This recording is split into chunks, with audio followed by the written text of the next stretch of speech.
भगवान महादेव लिंग स्वरूप में प्रकट हुए हैं, उसको महाशिवरात्रि कही जाती है। शिवलिंग के आगे ज्योति क्यों लगाते हैं? क्योंकि ज्योति में से उसका प्रादुर्भाव हुआ है। आद्रा नक्षत्र माक्षर मास में भगवान शिव ब्रह्मा और विष्णु के सामने एक ज्योति स्वरूप में प्रकट हुए थे। इतनी बड़ी ज्योति, आकाश से लेकर पाताल तक ज्योति प्रकट हुई थी। और ब्रह्मा और विष्णु के सामने ज्योति शांत हो गई और ज्योति में से एक सुंदर एक लिंग स्वरूप प्रकट हुआ। वहां से हम शिवलिंग की पूजा करते हैं। इसलिए ज्योति में से जिनका प्रादुर्भाव हुआ है, इसलिए उसको हम कहते हैं ज्योतिर्लिंग। ज्योति पर्व मनाया जाता है। आद्रा नक्षत्र माक्षर मास में ज्योति पर्व मनाते हैं। गुजरात में तो कम प्रचलित है, मध्य प्रदेश उत्तर भारत में तो बिल्कुल प्रचलित नहीं है आद्रा नक्षत्र माक्षर मास। लेकिन दक्षिण भारत में इस ज्योति पर्व को बहुत धामधूम से मनाते हैं। अपने घर घर में जैसे दीपावली के दिन दीपमाला प्रज्वलित करते हैं, वैसी दीपमाला ये लोग ज्योति पर्व में करते हैं। हर शिवालयों में दीपमाला प्रज्वलित करते हैं। आद्रा नक्षत्र माक्षर मास हर साल पड़ता है। इस साल मैंने लिख लिया है पंचांग में से कब पड़ता है। इस साल आद्रा नक्षत्र माक्षर मास 16 दिसंबर 2024, 16 तारीख को याद रखना। 16 दिसंबर के दिन सोमवार पड़ता है। इस दिन शिवालय में दीपमाला प्रज्वलित करो, आपके देवी देवताओं के मंदिरों में दीपमाला प्रज्वलित करो और आपके घर में भी दीपमाला प्रज्वलित करो। मिले तो शुद्ध गाय का घी, ये न मिले तो सरसों के तेल का दीप, तिल के तेल का दीप, कोई भी प्रकार का दीप अपने घर में दीपमाला प्रज्वलित करें। इस दिन की बहुत महिमा है। आप 100 महाशिवरात्रि की भगवान शिव की पूजा करें और 100 महाशिवरात्रि का जो पुण्य है वो पुण्य आद्रा नक्षत्र माक्षर मास में मिलता है। इसलिए आद्रा नक्षत्र माक्षर मास कभी भूलना नहीं चाहिए। इस साल 16 दिसंबर आता है। इस दिन आद्रा नक्षत्र माक्षर मास है। विशेष प्रकार से महादेव का दर्शन करें, विशेष प्रकार से महादेव का पूजन करें, घर में दीपमाला प्रज्वलित करें, शिवालय में दीपमाला करें। इस दिन महादेव का पूजन 100 महाशिवरात्रि का पुण्य है और एक महाशिवरात्रि की पूजा हजारों अश्वमेध यज्ञ का पुण्य है। और शिव की पूजा के लिए कोई मुहूर्त देखने की जरूरत नहीं है। कभी भी कोई भी व्यक्ति भगवान महादेव का पूजन कर सकते हैं। शिव के लिए क्या मुहूर्त हो सकता है? जन्म का कोई मुहूर्त नहीं, मृत्यु का कोई मुहूर्त नहीं, तो मृत्यु का देव भगवान शिव है, उनकी पूजा के लिए क्या मृत्यु की, क्या मुहूर्त की जरूरी ही नहीं। कभी भी कोई भी व्यक्ति भगवान शिव का पूजन 24 घंटे में कभी कर सकते हैं। इसलिए शिवालय 24 घंटे खुला रहता है। क्यों रहता है? क्योंकि शिव की दुनिया में कोई रात्रि नहीं है, भगवान शिव की दुनिया में कोई दिन नहीं है। निरंतर प्रकाश, निरंतर प्रकाश है। वहां कोई भूतकाल नहीं, वहां कोई भविष्यकाल नहीं, क्योंकि वहां निरंतरता है। वहां कोई सूर्य प्रकाश की आवश्यकता नहीं है, वहां स्वयं भगवान शिव प्रकाशित है। इसलिए निरंतर प्रकाश रहता है। और कैसा प्रकाश? करोड़ों सूर्य समान प्रकाश रहता है। प्रश्न उठेगा कि एक सूर्य के प्रकाश में हम नहीं रह सकते हैं, तो करोड़ों सूर्य के प्रकाश में हम कैसे रह सकते हैं? लेकिन जो करोड़ों सूर्य का प्रकाश है वो शीत प्रकाश है, ये ठंडा प्रकाश है, अनुकूल प्रकाश है। ऐसी भगवान शिव की दुनिया का बहुत सुंदर वर्णन है। इसलिए महाशिवरात्रि तो कभी भूलनी चाहिए और आद्रा नक्षत्र माक्षर मास को तो बहुत याद रखना चाहिए। सोमवार के दिन भगवान शिव की पूजा करने से लक्ष्मी नहीं, महालक्ष्मी कृपा करते। सोमवार के दिन तो महादेव की पूजा करनी ही चाहिए। और सोमवार न हो सके तो महीने में एक बार त्रयोदशी व्रत करे हमेशा, ताके तन नहीं रहे कलेशा, धूप दीप निवेद्य चढ़ावे, शंकर सन्मुख पाठ सुनावे। जन्म जन्म के पापों में से मुक्त करने वाली ये त्रयोदशी है, कृष्ण पक्ष की त्रयोदशी। इनमें प्रदोष पूजा, जीवन के सभी दोषों में से मुक्त करने वाली पूजा। कृष्ण पक्ष की त्रयोदशी के दिन सुबह में चंद्र की उपस्थिति में भगवान शिव की पूजा करो तो श्रेष्ठ में अति श्रेष्ठ है। और महाशिवरात्रि के दिन चंद्र की उपस्थिति में महादेव का दर्शन पूजन अर्चन, वो तो बहुत पुण्य देने वाला पूजन है। इसलिए कभी भी कोई भी मनुष्य भगवान महादेव की पूजा कर सकते हैं, कभी भी शिवालय जा सकते हैं। आपके गांव में शिवालय है तो शिवालय जाना चाहिए।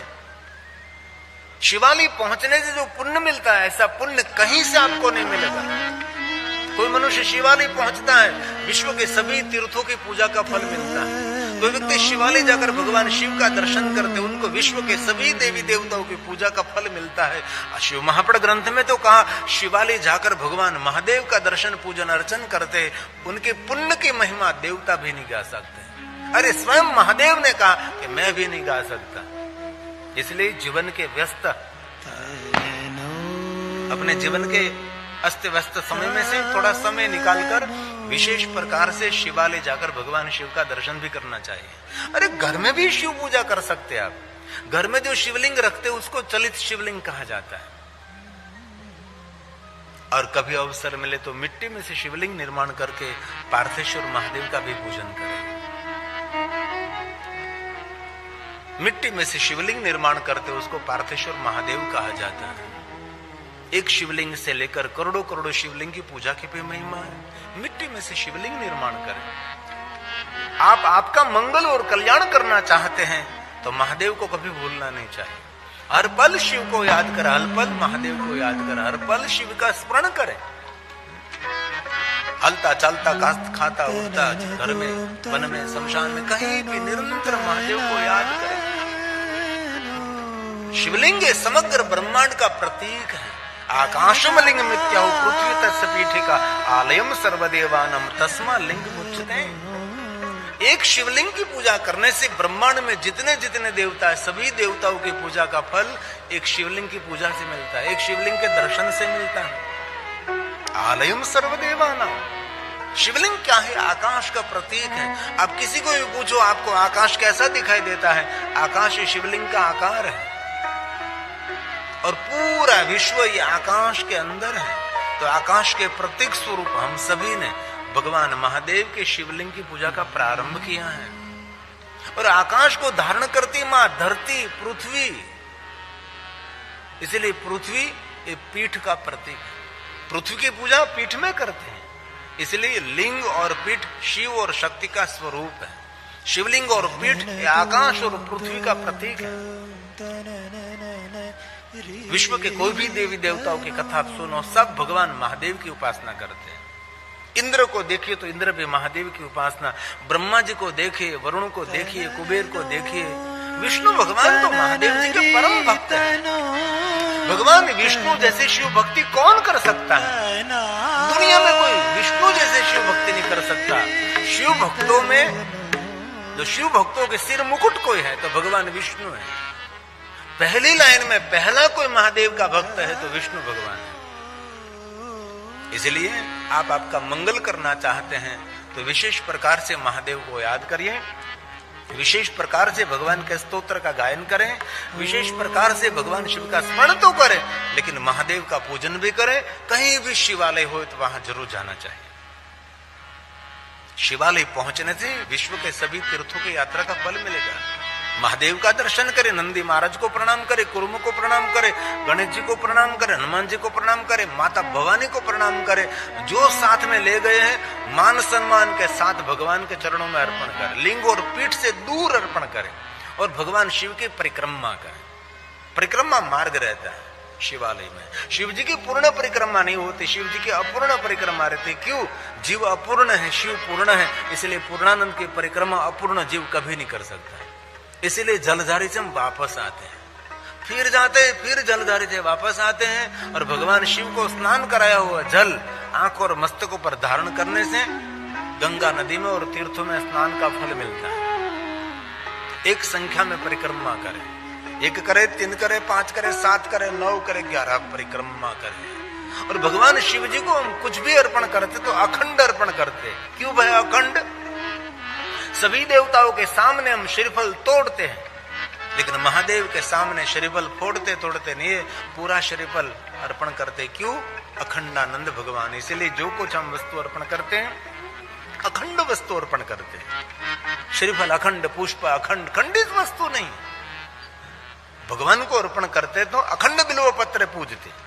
बिल्वपत्र भी टूटा फूटा बिल्वपत्र नहीं, अखंड बिल्वपत्र। महादेव को जल चढ़ाते तो भी अखंड जलधारा करते, जलधारा हम टूटने नहीं देते ना। ये महादेव की पूजा की विशेषता है। भगवान शिव जी के राजोपचार पूजा रहते, राजाशाही ठाट माट से, सोना चांदी हीरा मोती श्वेतांबर पीतांबर लीलांबर बहुत सारी भगवान शिव जी को सामग्री अर्पण करते हैं, उनको कहते हैं राजोपचार पूजा। लेकिन राजोपचार पूजा न हो सके तो षोड़ोपचार पूजा करे, षोड़ोपचार पूजा न हो सके तो पंचोपचार पूजा करे, पंचोपचार भी आपसे पूजा न हो सके तो शिव जी को जल चढ़ाए, ये भी न हो सके तो वैराग्य पूजा, भगवान महादेव को भस्म का त्रिपुंड कर दीजिए। अरे भस्म भी आपके पास नहीं, पूजा की कोई सामग्री आपके पास नहीं, कोई पुष्प नहीं, बिल्वपत्र नहीं, अन्य कोई सामग्री पूजा के आपके पास नहीं, तो पवित्र जगह से मिट्टी लाकर इस मिट्टी का तिलक करो। भगवान शिव जी को माटी का तिलक कर सकते हैं। कितना सरल महादेव है। और कुछ भी आपके पास नहीं है तो मन से महादेव का पूजन करें। आज सुबह सुबह में आपके गांव का एक पटेल का बेटा, और लगता देखने में ब्राह्मण जैसा लगता है, बाल में भस्म का त्रिपुंड सिखा रखी थी। मैंने पूछा ब्राह्मण तो कहना बाबू पटेल हो। उन्होंने मुझे प्रश्न किया था कि नियम है कि शिव पूजा करके हम जल पीते हैं, तो कभी कहीं ऐसी व्यवस्था हुई नहीं पूजा हुई तो क्या हुआ? तो उनके लिए आदि जगत गुरु शंकराचार्य महाराज ने कहा कि मन से महादेव का पूजन कर लीजिए, आपका नियम कभी खंडित नहीं रहेगा। मन से महादेव का पूजन करें। कभी ट्रेन में, कभी प्लेन में, कभी सफर में, कभी यात्रा में, कभी पर्यटन में निकले हैं तो मन से महादेव का पूजन करें। मानसिक पूजा शंकर जी की श्रेष्ठ मानी जाती है। अरे बिस्तर में बैठकर भी कर सकते हैं, रात के समय सोने से पहले भी कर सकते हैं। ब्रह्म मुहूर्त में प्रातःकाल उठ गए तो इस समय भी आप कर सकते हैं मन से पूजा महादेव का। मन संपूर्ण शिव में स्थिर हो जाएगा। शिव जैसे सरल देवता दुनिया में कौन हो सकता है? आज हम शिव जी की महिमा गा रहे हैं। ये पुरुषार्थ, ये परिश्रम, ये समर्पण आदि जगत गुरु शंकराचार्य महाराज का है। पूरा भारत बौद्ध धर्म से प्रभावित हो गया था और कहीं दूर दूर शिव जी का नाम भी नहीं सुनाई देता था। तब आदि जगत गुरु शंकराचार्य महाराज दक्षिण भारत से निकले। पूरा भारत क्या बोल रहा था पता है?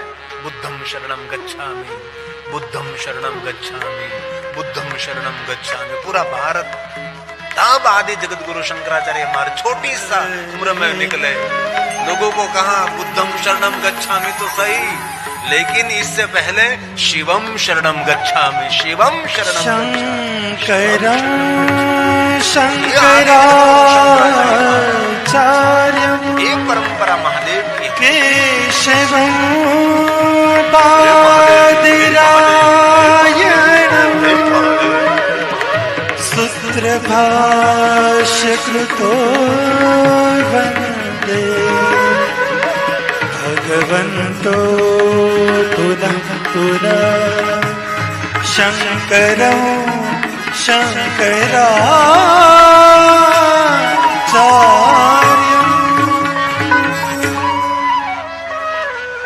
आदि जगत गुरु शंकराचार्य महाराज ने हम सभी को आदेश दिया है कि मन से महादेव का पूजन करें।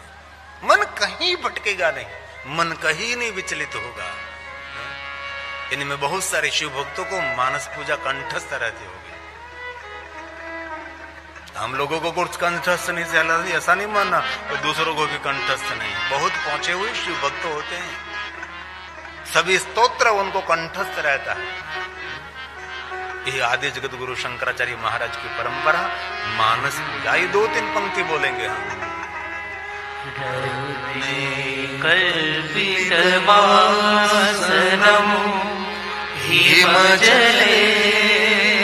हिमजल, ठंडे जल से भगवान महादेव को अभिषेक करते। हिमजल का 2 अर्थ कहा। हिमजल का एक अर्थ है ठंडा जल, और दूसरा अर्थ बताया है हिमालय पहाड़ पर जितने सरोवर हैं, इस सरोवर में से लाया हुआ जल, इससे भगवान महादेव को अभिषेक करे। इसको कहते हैं हम जल। आदि जगत गुरु शंकराचार्य महाराज की परंपरा है।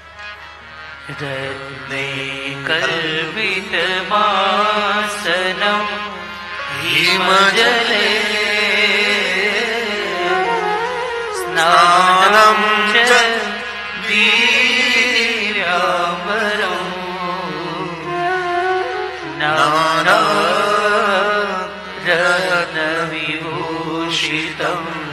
मृगमदा मोदाकितं चन्दनं जाति चम्पकबिल्वपत्र रचितं पुष्पं च धूपं तथा दीपं देवदयानिधे पशुपते कल्पितं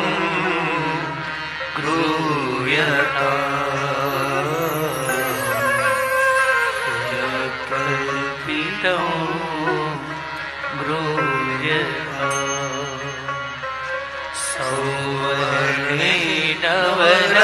सौवर्णेनवरत्नखण्ड रचिते पात्रे धृतं पायसं भक्ष्यं पञ्चविध पयोदधियुतं रम्भाफलं पानकं। रंभा फल, महादेव को केले का फल अर्पण करें। दूध में से बने हुए पकवान महादेव को विशेष प्रकार से अर्पण करें। भगवान शिव जी को खीर का नैवेद्य अर्पण करें। उनकी बहुत नैवेद्य परंपरा है। भगवान महादेव को कैसा कैसा नैवेद्य अर्पण करने से क्या फल मिलता है, किस प्रकार के पुष्प अर्पण करने से क्या फल मिलता है, किस प्रकार के धन धान्य अर्पण करने से क्या फल मिलता है। शिव महापड़ ग्रंथ में एक पुष्प पूजा है, एक धान्य पूजा है, एक धारा पूजा है। अलग अलग भगवान महादेव की पूजा की बहुत महिमा है। मन से जब भगवान शिव का पूजन करते तब हम उदार बनकर सोना चांदी हीरा मोती श्वेतांबर पीतांबर लीलांबर बहुत कुछ भगवान शिव जी को अर्पण करें।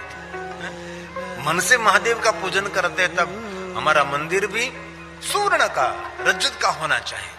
मंदिर रूपानो मूर्ति सोना, क्योंकि मन से करना है ना। महादेव की पूजा मन से करनी है। किसी के घर हम पहुंचते हैं तो उसके मंदिर देखकर ही घर लोगों की मानसिकता का पता लग जाता है।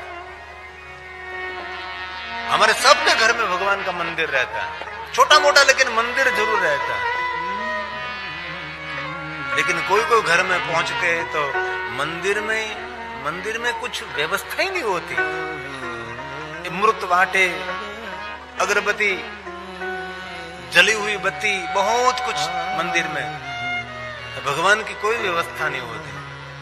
ऐसा नहीं, मंदिर तो इतना सुंदर होना चाहिए कि मंदिर में बैठने मात्र से पता लगता है कि वाह क्या भगवान का स्वरूप है, क्या भगवान आज हंस रहे हैं, क्या भगवान मेरे सामने आज कृपा दृष्टि कर रहे हैं। आपके घर का मंदिर सुंदर होना चाहिए, व्यवस्थित आपका मंदिर होना चाहिए।